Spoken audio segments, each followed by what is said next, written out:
अस्सलामुअलैकुम, बिस्मिल्लाहिर्रहमानिर्रहीम। सभी साथियों का बहुत बहुत शुक्रिया। मुअज़्ज़ज़ अदालत ने अपना शॉर्ट ऑर्डर जो है वो सुना दिया है, अपनी राय दे दी है। तफसीली फ़ैसला भी आ जाएगा और तमाम तर चीज़ें सामने आएंगी। सदारती जो रेफरेंस था वो ये था कि आर्टिकल 226 की मुअज़्ज़ज़ अदालत से तशरीह करने की इस्तदा की थी, जहाँ पे बात होती है कि तमाम इलेक्शंस जो आइन के तहत हैं वो सीक्रेट बैलेट से होंगे। और मुअज़्ज़ज़ अदालत से राय ये ली थी कि क्या जो मेंबर्स ऑफ द सेनेट का इलेक्शन है क्या वो अंडर द कॉन्स्टिट्यूशन है या अंडर द लॉ है, क्योंकि इलेक्शन एक्ट के अंदर उसका प्रोसीजर, उसका तरीक़ाकार दिया गया है, आइन के अंदर तरीक़ाकार नहीं दिया गया।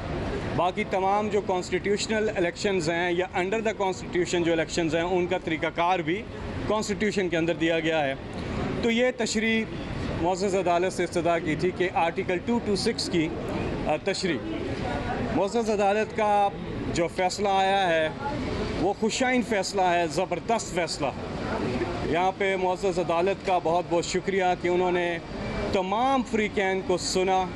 अटॉर्नी जनरल साहब ने और उनकी पूरी टीम ने बहुत ज़्यादा मेहनत की, ज़बरदस्त यहाँ पे दलाइल दिए गए और लोगों को पहली बार पता चला कि सेनेट के इलेक्शन में होता क्या आया है। पहले कि आज से पहले इस किस्म की डिटेल गुफ्तगू सेनेट के इलेक्शन के ऊपर कभी हुई नहीं। जो हिस्टोरिक हॉर्स ट्रेडिंग होती आई है, जो पैसे का लेन देन होता आया है, जहाँ मंडियाँ लगती रही हैं, वोटर्स को ख़रीदा जाता रहा है, ब्रीफ केस चलते रहे हैं, करोड़ों रुपए खर्च करके वोट ख़रीदे जाते थे, करप्शन की जाती थी। तो इमरान खान साहब की हर मुमकिन कोशिश थी कि वो हर सतह से करप्शन का ख़ात्मा करें और सेनेट की इलेक्शन के अंदर से रिश्वत का, चोरी का, मंडी का, इस सारी लेन देन का ख़ात्मा करें। इसी स्पिरिट के साथ इमरान खान साहब ने पहले भी अपने 20 MPs को फारिग किया जिन्होंने पैसे लिए थे। मुअज़्ज़ज़ अदालत ने कहा कि सीक्रेसी जो है इज़ नॉट एब्सोल्यूट, ये कोई हतमी चीज़ नहीं है। इसका मतलब कि ता क़यामत सीक्रेट नहीं रह सकती। और इलेक्शन कमीशन को हदायत जारी की हैं कि आइन के तहत जो चीज़ें होनी हैं उन्हें इंश्योर करें और उन पर काम करें। मिसाल के तौर पे मुनासिब जो नुमाइंदगी है, जो सूबाई असम्बलियों में और नेशनल असम्बली में जो पार्टी पोजीशन है उसका रिफ्लेक्शन होना चाहिए अपर हाउस के अंदर, उसी तनासब से कैंडिडेट्स आगे आने चाहिए। नंबर 2, कॉन्स्टिट्यूशन कहता है कि इलेक्शंस फ्री हों, फेयर हों, जस्टली हों और कोई करप्ट प्रैक्टिसेस इन्वॉल्व ना हो। इसके लिए मुअज़्ज़ज़ अदालत ने हदायत जारी की हैं इलेक्शन कमीशन को कि वो मेजर्स लें, गार्ड करें इलेक्शन को। ये जो चोरी होती है, ये जो वोटों को ख़रीदा जाता है, इस चीज़ को प्रोटेक्ट करना है, चोरी का रास्ता रोकना है। तो यह आज पाकिस्तान की जीत है, ये फ़ैसला कि जब आइडेंटिफाइबल वोट होगी, जब पता चलेगा किसने किसको वोट दिया है, तो किसी में जुर्रत नहीं होगी कि वो पैसे लेके अपना वोट बेचे। तो इसलिए ये ट्रांसपेरेंसी के लिए, शफाफियत के लिए एक ज़बरदस्त फ़ैसला है, एक ज़बरदस्त राय आई है। काम तो पार्लियामेंट ने करना होता है, पार्लियामेंट आइन साजी करती है, चाहे वो कॉन्स्टिट्यूशनल अमेंडमेंट हो, चाहे वो एक्ट ऑफ पार्लियामेंट के तहत हो, ये काम हर सूरत पार्लियामेंट ने करना होता है। मुअज़्ज़ज़ अदालत ने सिर्फ अपनी इंटरप्रिटेशन के ऊपर राय दी है। और अब कॉन्स्टिट्यूशनल अमेंडमेंट जब हम लेकर के आए थे, अपोजिशन ने उसको इसीलिए मुस्तरद किया था कि वो चोरी का वोट लेते हैं, वो वोटों को ख़रीदते हैं, वो ज़मीरों के सौदागर हैं, ज़मीरों का सौदा करते हैं और बग़ैर करप्शन और रिश्वत दिए वो वोट इलेक्शन जो है जीत ही नहीं सकते कभी भी, चाहे वो जनरल इलेक्शन हो, चाहे वो सेनेट की इलेक्शन हो। बग़ैर धांधली के, बग़ैर चोरी के, बग़ैर रिश्वत दिए वो इलेक्शन जीत ही नहीं सकते। इसलिए उन्होंने हमारी कॉन्स्टिट्यूशनल अमेंडमेंट को भी रद्द किया था। बहरहाल मुअज़्ज़ज़ अदालत का फ़ैसला आ गया और ये ज़बरदस्त फ़ैसला इसलिए है कि तशख़ीस हो सकेगी। सीक्रेसी एब्सोल्यूट नहीं है, ता क़यामत नहीं है। अब इलेक्शन कमीशन क्या मैकेनिज़्म लेके आता है क्या तरीक़ाकार इख्तियार करता है कि इन 3 चीज़ों को इंश्योर करे।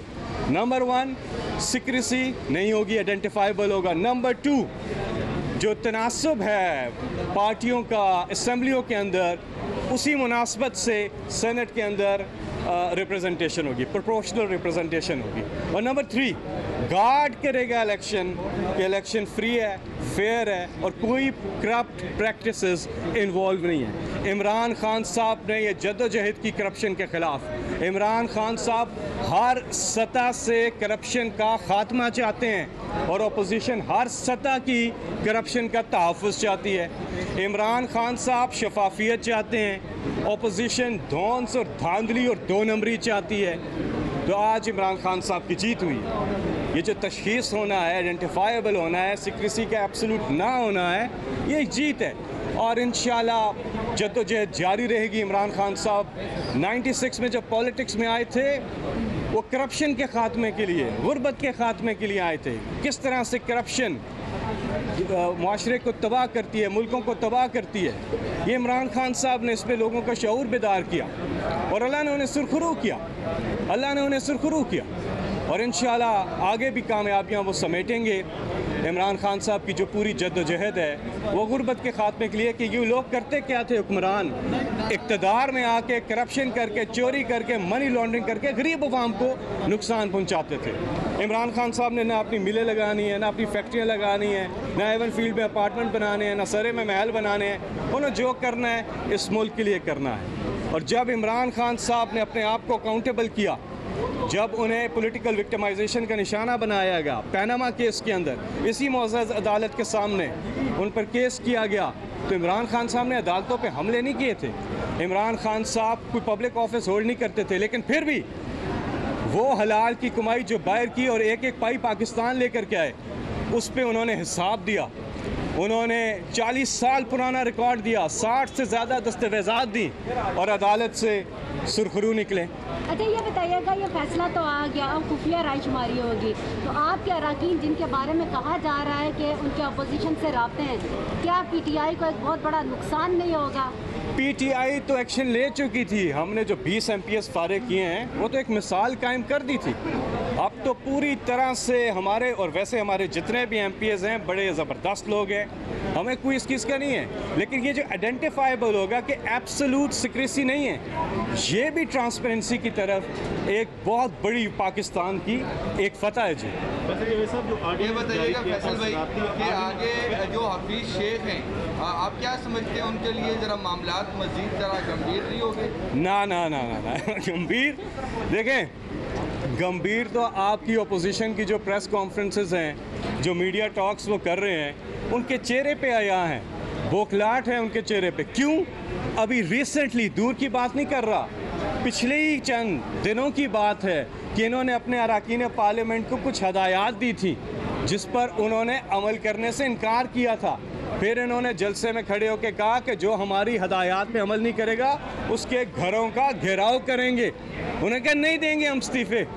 कुछ चंद लोगों की करप्शन बचाने के लिए उन सब पार्लियामेंटेरियंस ने कहा हम क्यों इस्तीफे दें, और इसी तरह पब्लिक ने भी रिजेक्ट किया अपोजिशन को कि चंद लोगों की करप्शन बचाने के लिए वो सड़कों पे क्यों निकलें। लोग करप्शन के ख़िलाफ़ बाहर निकलते हैं, करप्शन के लिए बाहर नहीं निकलते, और वो चोरी और करप्शन के ख़िलाफ़ हैं। इसलिए दोनों सूरतों में PDM को रिजेक्ट कर दिया है। अभी भी आजमा के देख लें, ले आए इनको कैंडिडेट जिनको ये चोर कहते थे। इसी अदालत में काला कोट पहन के आए थे नवाज शरीफ, इसी यूसुफ रज़ा गिलानी के ख़िलाफ़। ये वही यूसुफ रज़ा गिलानी है जिसने आपको पता है हार वाला, पूरा हार है इनका मुकद्दर, वो वाला हार इन्होंने चोरी किया और ये वाला हार इनकी मुकद्दर है जो इनके साथ इस इलेक्शन में होगा हफीज़ शेख के सामने। हफीज़ शेख जीतेंगे, आराम से जीत जाएंगे, कोई उसमें कोई मसला ही नहीं है हफीज़ शेख। क्योंकि ओपन ग्राउंड के हवाले से सदारती आर्डीनेंस लाया गया, आप क्या समझते हो सदारती आर्डीनेंस का इस वक्त क्या आगे फिट क्या है? देखिए, ये तो डिटेल जब जजमेंट आएगी तो देखा जाएगा कि क्या किस तरह से वो एप्लीकेबल है। पाकिस्तान तहरीक इंसाफ के रहनुमा फैसल जावेद मीडिया से गुफ्तगू कर रहे हैं।